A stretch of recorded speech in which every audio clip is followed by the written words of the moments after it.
अस्सलाम वालेकुम वरहमतुल्लाहि वबरकातुहू। एडोब फोटोशॉप के 6th लेक्चर यानी कि छठे लेक्चर के साथ मैं आपके पेश खिदमत मुक़द्दस अरसलान चौधरी। तो आज हम अपने बेसिक ट्यूटोरियल में मज़ीद एक सिलेक्शन टूल का इजाफ़ा करने जा रहे हैं और उस टूल का नाम है magic wand tool. Magic wand tool जैसे कि इसके नाम से ज़ाहिर हो रहा है कि आप के पास जैसे एक जादुई छड़ी आ जाए और आप जो चाहें आप उसे कर सकते हैं। इसी तरह इस छड़ी को यूज़ करते हुए मतलब इस मैजिक वैंड टूल को यूज़ करते हुए आप मतलब जो सिलेक्शन बनाना चाहते हैं ये उस सिलेक्शन को आपके लिए तैयार करेगा। लेकिन इसके अंदर ये एक फ़ीचर जो है वो बहुत इम्पोर्टेंट है आपके लिए जानना कि ये कलर को फॉलो करेगा। मतलब अगर मैं इस टूल का इंतखाब करती हूँ और मैं यहाँ पे किसी एक कलर को जो है वो चूज़ कर लेती हूँ, तो ये सिर्फ उस कलर को चूज़ करते हुए जितनी सिलेक्शन बना सकता होगा ये उतनी सिलेक्शन हमारे लिए बना देगा। जैसे अगर मैं ग्रीन पार्ट पे सिलेक्शन कर देती हूँ, ये देखें, तो उसने जितना यहाँ पे ग्रीन पार्ट था इस कलर का जहाँ पे मैंने क्लिक किया था, ये उसने उस पार्ट की सिलेक्शन बना दी और जो थोड़ा डार्क ग्रीन था उसकी सिलेक्शन इसने छोड़ दिया। यहाँ पे ये देख सकते हैं आप। यहाँ पे देखें ऑप्शन बार में इस टूल से रिगार्डिंग हमारे पास टॉलरेंस का ऑप्शन है। टॉलरेंस का मतलब तो वैसे पेशेंस होता है यानी कि बर्दाश्त करना है, लेकिन यहाँ पे इसका मीनिंग जो है वो सेंसिटिविटी से है। मतलब आप कितना सेंसिबल अपने इस टूल को रखना चाहते हैं कि वो एज इट इज़ उसको ही कलर को चूज़ करें या उससे थोड़ा डिफरेंट शेड में अगर आ रहा है तो उसको भी सिलेक्ट कर ले। आप जैसे ही इस टॉलरेंस को बढ़ाएंगे अपने पास, आप ये कीबोर्ड से भी यहाँ पे लिख सकते हैं और बढ़ा सकते हैं और इस तरह से इस वर्ड के ऊपर आप लेफ़्ट और राइट मूव करके भी इसकी टॉलरेंस को चेंज कर सकते हैं। जितना टॉलरेंस आप बढ़ाएंगे उतनी सेंसिटिविटी बढ़ेगी। जैसे कि हमारे पास अगर यहाँ 68 है और मैं यहाँ क्लिक करती हूँ, ये देखें इसने इस सारे पार्ट को सिलेक्ट कर दिया। अगर मैं इसकी टॉलरेंस को बढ़ा दूँ, ये देखें, ये निस्बतन इसने ज़्यादा सिलेक्शन हमारे लिए तैयार कर दी है। अगर मैं इसकी टॉलरेंस को मज़ीद बढ़ा दूँ तो ये देखें, ये सारा पार्ट इवन कि यहाँ पे जो ब्लैकिश सा शेड यहाँ शर्ट पे भी पड़ रहा है उसने उसको भी सिलेक्ट कर लिया। तो आपको अब पता है हमें सिर्फ ये ग्रास वाला पार्ट सिलेक्ट करना था, ना कि ये वाला। तो हम क्या करेंगे, यहाँ पे हमारे पास ऑप्शन बार में ये डिटेल में हमारे पास एडिशन और सब्ट्रैक्शन का टूल फीचर हमारे पास अवेलेबल है। आपको पता है हमारे पास शॉर्टकट कीज़ भी होती हैं जो मैंने आपको लास्ट लेक्चर में बताई थी, वीडियो के डिस्क्रिप्शन में भी आपको मिल जाएंगी। और मैं आपको ऐसे भी बता रही हूँ कि आपने अगर अपनी सिलेक्शन में से कुछ पार्ट सब्ट्रैक्ट करना है, आपको नहीं चाहिए वो सिलेक्ट हुआ, तो आप ऑल्ट को यूज़ करते हुए उस पार्ट पर क्लिक करें अगर, तो वो सिलेक्शन आपके लिए रिमूव हो जाएगी। जैसे कि ये देखें, अब ये वाला पार्ट हमारे पास सिलेक्ट हो गया। ठीक है, इस पार्ट को अगर मैं कहूँ कि मैं यहाँ से डिलीट कर रही हूँ,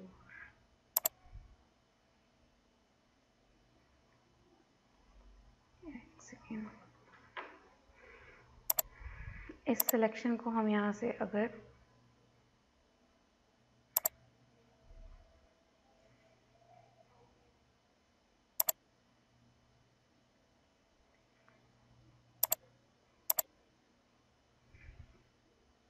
ये देखें, ये पार्ट यहाँ से डिलीट हो गया।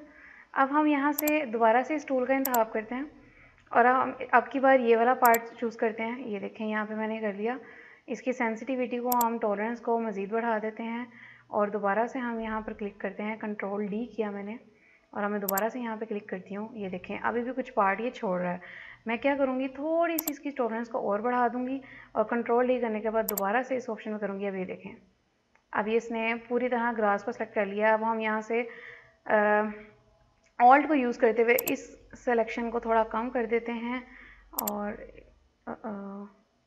ये देखें, अब देखें यहाँ पे ये चीज़ अगर मैं यहाँ क्लिक कर रही हूँ, यानी कि एडिशन के लिए चलें यहाँ करके देख लेते हैं। चलें, इसने कर ही दिया और यहाँ से हम इसको लेस करते हैं तो ये देखें गड़बड़ कर रहा है वो। तो आप यहाँ पे कोई और टूल भी ऐड कर सकते हैं। जैसे हम क्विक सिलेक्शन टूल को इस्तेमाल कर लेते हैं यहाँ पे और यहाँ पे हम इससे इसको ऐड कर देते हैं।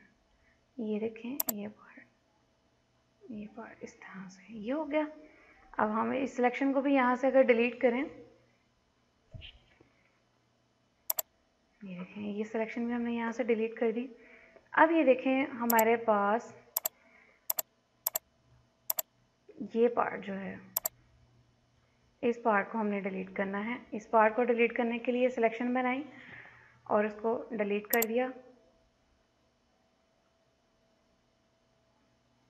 ये डिलीट करने में हमारे से ज़्यादा पार्ट चला गया। हम इसको जूम इन कर लेते हैं। जूम इन करने के बाद हम इसकी सिलेक्शन बनाते हैं। ये देखें, अब यहाँ से हम इसको हम लेस करते हैं, ये सिलेक्शन। ये देखें, अब ये कदरे बेहतर है। तो अब हम इसको डिलीट करके देखते हैं। ये देखें, ये हमारे पास डिलीट होगी। ये वापस है। अब हमने ये ऊपर स्काई वाला जो पार्ट है इसके ऊपर हम क्लिक करते हैं। ये देखें, इसने सिलेक्शन बना ली। अब ये सिलेक्शन में से हम फिर ऑल्ट को यूज़ करते हुए इस पार्ट को रिमूव करते हैं कि ये भाई साहब बीच में सिलेक्शन का पार्ट था। मैंने इनको हम यहाँ से सब्ट्रैक्ट कर देते हैं और चलें ऐसा करते हैं। हम यहाँ पर क्विक सिलेक्शन टूल का इंतखाब करते हैं। अगर मैजिक करके देखें ये, और इसको यहाँ से हम सब्ट्रैक्ट करते हैं। ठीक हो गया। और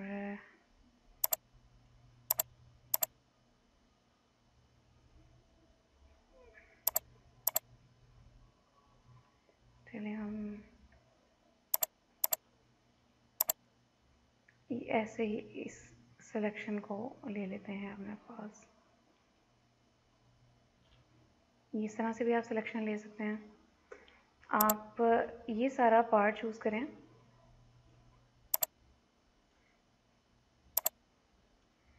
ये सारा पार्ट चूज़ करने के बाद अब ये देखें, ये करेक्टर जो खड़ा हुआ है हमारे पास, ये भाई साहब ये सिलेक्शन का पार्ट नहीं बनना चाहिए। तो इसके लिए हम इनको यहाँ से निकाल देते हैं कि ये हमारी सिलेक्शन में ना आए।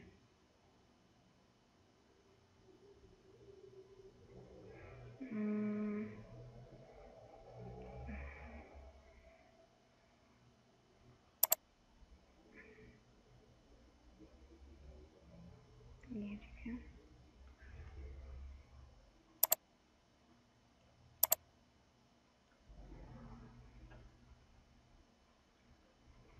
यहाँ तक तो सारा ठीक है। अब ये सिलेक्शन में यहाँ इसको ऐड करना पड़ेगा क्योंकि ज़्यादा ही साइड पे हो गया। अब ये देखें, जो एक अहम चीज़ मैं आपको बताने जा रही हूँ वो हमारे पास ये है। अब हमने जो ये सिलेक्शन बनाई है, आप ज़रा गौर करें और बताएं या ये फोकस करें ज़रा। ये इस वक्त सिलेक्शन जो है ये इस बैकग्राउंड की मैंने की है या फिर ये जो करेक्टर हमारे पास खड़ा हुआ है इसकी सिलेक्शन की है। तो अगर आपको ये लग रहा है कि मैंने ये सिलेक्शन इस करेक्टर की है तो आपको बिल्कुल गलत लग रहा है। ऐसा नहीं है। मैंने ये जो इस पर्सन के अलावा ये सारी बैकग्राउंड है, मैंने ये सिलेक्शन इसकी की है। आपको मैं इसका एक नमूना दिखा देती हूँ। मैं Ctrl+C करती हूँ इस सिलेक्शन को और न्यू फाइल लेती हूँ Ctrl+N से, और यहाँ पर मैं इसको पेस्ट कर देती हूँ और पहले Ctrl+T करेंगे हम, Alt और Shift से मैं इसको रीसाइज करती हूँ और ये देखें कहाँ पे हैं वो भाई साहब। तो आप देख सकते हैं कि हमने जो सिलेक्शन बनाई थी वो बैकग्राउंड की थी। अब हमने उस करेक्टर को लेके आना है, तो क्या हमें दोबारा से सिलेक्शन बनानी पड़ेगी? बिल्कुल नहीं। हम क्या करेंगे कि हम उस इमेज पे दोबारा से जाएंगे। अब वो हमारी इमेज कहाँ है? ये इमेज है हमारे पास। यहाँ पे एक ऑप्शन है सिलेक्ट मेन्यू में इन्वर्स का, और इन्वर्स की शॉर्टकट की हमारे पास है Shift+Ctrl+I। आप इस शॉर्टकट की को भी अप्लाई कर सकते हैं और इस ऑप्शन पर भी क्लिक कर सकते हैं। सिलेक्ट मेन्यू में जाकर आप इन्वर्स पे क्लिक करें। इन्वर्स पे क्लिक करने के बाद अब देखें क्या ये सिलेक्शन जो हमारी है क्या वही है जो आप पहले देख रहे थे? जी नहीं, ये वो सिलेक्शन नहीं है। अब ये सिलेक्शन बैकग्राउंड की नहीं, इस मेल करेक्टर की है। इन्वर्स का मतलब जो है, आपने जो पहले से सिलेक्शन बना रखी थी उसका ऑपोजिट जो बाकी रिमेनिंग पार्ट रह गया है उसकी सिलेक्शन बन जाए, इन्वर्स, उल्ट। ठीक है, अब हम इसको कॉपी करते हैं और अपने उस ब्लैंक पेज पे जहाँ पर हमने बैकग्राउंड लेके गए थे वहाँ ले जाकर इसको पेस्ट करते हैं, Ctrl+V। ये देखें, अभी हमारे पास ये भाई साहब भी आ गए हैं। आप इनको जो है यहाँ पे जहाँ पे प्लेस करना चाहते हैं आप कर सकते हैं। ये देखें, ये हमारे पास एक सिलेक्शन आ गई। ये हमारे पास इन्वर्स टूल को यूज़ करने से पहले की सिलेक्शन थी, जो हमने मैजिक वैन टूल और क्विक सिलेक्शन टूल को यूज़ करते हुए बनाई थी। और ये सिलेक्शन हमारी जो सी है इन्हीं टूल्स को यूज़ करते हुए है, लेकिन हमने इस पर सेलेक्ट मेन्यू में जाकर यहाँ से इन्वर्स का जो हमारा एक मेन्यू है हमने उसको यूज़ किया था, जिससे हमारी सारी सिलेक्शन जो सी है उसका उल्ट बिल्कुल हमें, मतलब जो रिमेनिंग रहता था पार्ट वो हमें सेलेक्ट होकर मिल गया। ठीक है, आप इसकी प्रैक्टिस करें और कोई परेशानी आए आपको तो आप मुझसे ज़रूर पूछें। उम्मीद है आपको इस टूल की समझ आ गई होगी। आज के लिए इतना ही, और इस वीडियो के बारे में अपना फीडबैक ज़रूर दें, लाइक करें, शेयर करें और अपने फ्रेंड्स को भी हमारे चैनल को सब्सक्राइब करने के लिए मदऊ करें। और आज के लिए फिर इतना ही, और अगले लेक्चर तक के लिए अल्लाह हाफिज़। अस्सलाम वालेकुम वरहमतुल्लाहि वबरकातुहू।